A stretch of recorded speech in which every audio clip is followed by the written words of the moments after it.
यह बात तब की है जब यशोदा के लल्ला कन्हैया गोकुल में रहा करते थे। गोकुल के पास ही यमुना नदी बहती है।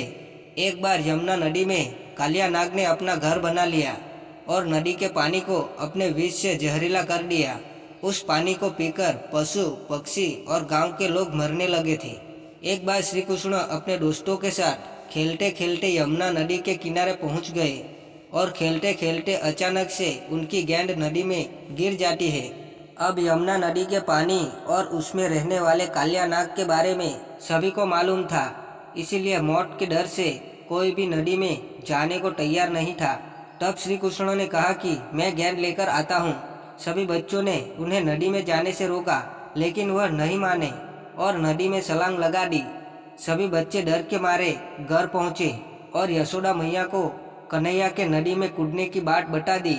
यह सुनते ही यशोदा मैया डर गई और फूट फूट कर रोने लगी। यह बात धीरे धीरे पूरे गोकुल धाम में जंगल की आग की तरफ फैल गई। सभी दौड़े दौड़े यमुना नदी के किनारे आए, लेकिन कृष्णा अभी तक बाहर वापस नहीं आए थे। वही नदी में कृष्ण को देखकर कालिया नाग की पत्नियों ने उन्हें वापस जाने को कहा, लेकिन कृष्ण नहीं माने और तभी कालिया नाग जाग गया। कृष्ण ने कालिया नाग को यमुना नदी छोड़ने का आदेश दिया, लेकिन कालिया नाग ने मना कर दिया और कृष्ण को मारने के इरादे से उन पर हमला कर दिया। कृष्ण और कालिया नाग की जोरदार लड़ाई हुई। कुछ समय के बाद कालिया नाग हार गया और कृष्ण उनके फन पर नाचने लगा। कालिया नाग थकने के बाद कृष्ण से अपने प्राण बचाने के लिए प्रार्थना करने लगा। तब कृष्ण ने उसे कहा, जहाँ से आए हो वहाँ वापस चले जाओ।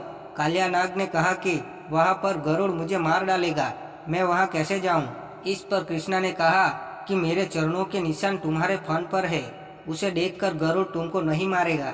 उसके बाद कालिया नाग श्री कृष्ण को अपने फन पर उठाकर यमुना नदी से बाहर आ गए और उसके बाद अपनी पत्नियों के साथ अपने स्थान पर चला गया। कृष्ण को सही सलामत वापस पाकर सभी बहुत खुश हुए और गोकुल में उत्सव मनाया गया।